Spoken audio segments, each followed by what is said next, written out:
સુરત સહિત જિલ્લામાં આવેલા જીઓ કંપનીના મોબાઈલ ટાવરોમાંથી ઘણા દિવસોથી 5G બીબીયુ કાર્ડ અને એસએફપી જેવા કિંમતી સામાનની ચોરીની ફરિયાદ ઉઠી છે, જે મામલે શહેરના અલગ અલગ પોલીસ મથકોમાં ફરિયાદ નોંધાઈ હતી।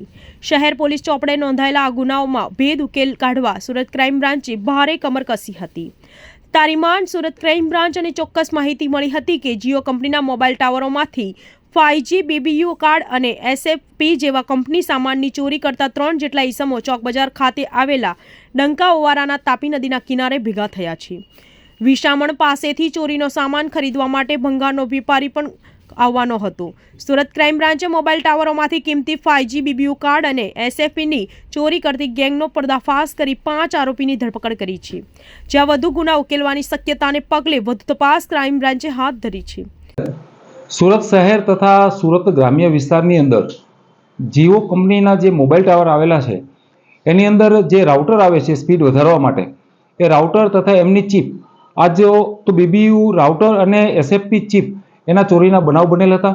એને લઈને સુરત શહેરમાં ઉમરા, અમરોલી તથા સુરત ગ્રામ્ય વિસ્તારની અંદર કીમ, કોસંબામાં અલગ અલગ ગુનાઓ દાખલ થયેલા હતા। એમને ડિટેક્ટ કરવા માટે મહેરબાન પોલીસ કમિશનર સાહેબ તથા additional police commissioner Shri Sharad Singhal સાહેબ દ્વારા ક્રાઇમ બ્રાન્ચને ખાસ સૂચના આપવામાં આવેલી હતી। એમને લઈને પીએસઆઈ મૈડા અને એમની ટીમ વર્કઆઉટ કરી રહી હતી। આ દરમિયાન હ્યુમન સોર્સિસ અને ટેકનિકલ સર્વેલન્સના આધારે પીએસઆઈ મૈડા અને એમની ટીમને એક સ્પષ્ટ અને ચોક્કસ બાતમી મળે છે કે આ લોકો જે ગેંગ આમાં ઇન્વોલ્વ છે એ અગાઉ અને હાલમાં પણ જીઓ કંપનીની અંદર જે ટેકનિશિયન તરીકે કામ કરે છે એ લોકો જ છે, તથા આ સ્ક્રેપનો ધંધો કરનાર વ્યક્તિઓ છે એનો માલ લે છે અને આજ રોજ એ લોકો તાપી કિનારે એ લોકો ભેગા થવાના છે અને જે ઉપરોક્ત મુદ્દામાલ ચોર્યો છે એ માલ એમને વેચવાના છે। આવી સ્પષ્ટ અને ચોક્કસ બાતમીના આધારે પીએસઆઈ મૈડા અને એમની ટીમ દ્વારા એમને ડંકા ઓવારા ખાતેથી પકડી પાડવામાં આવેલ છે।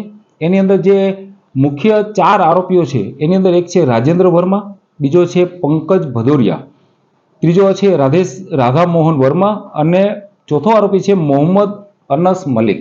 આ મોહમ્મદ અનસ મલિક છે એ આ જે ચિપ છે અને જે રાઉટર છે એ ખરીદનાર છે।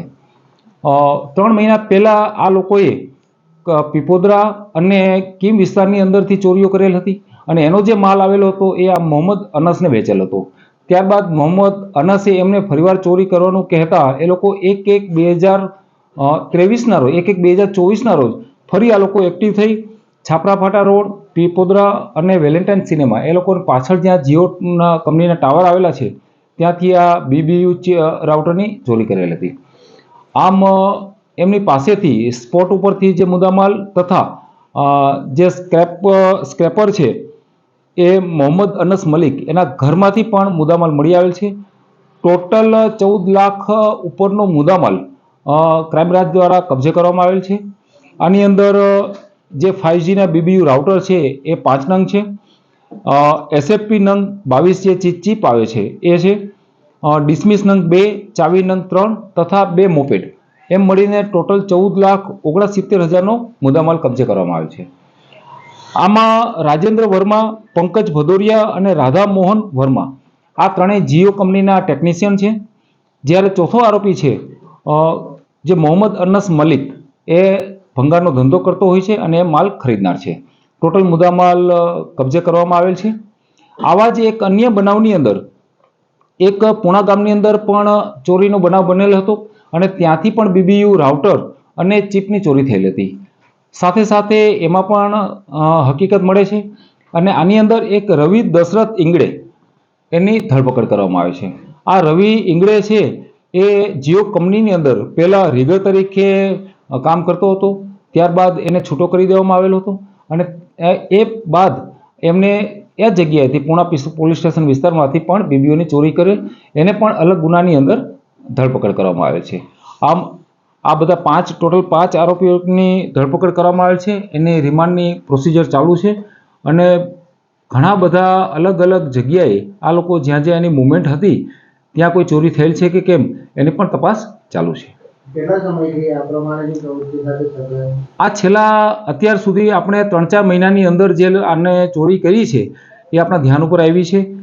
તેમજ આ લોકો ક્યારથી નોકરીએ લાગ્યા છે અને એની નોકરી લાગવાથી લઈને અત્યાર સુધીની એક્ટિવિટી શું હતી એ તમામ મુદ્દાઓ પર પણ તપાસ ચાલુ છે.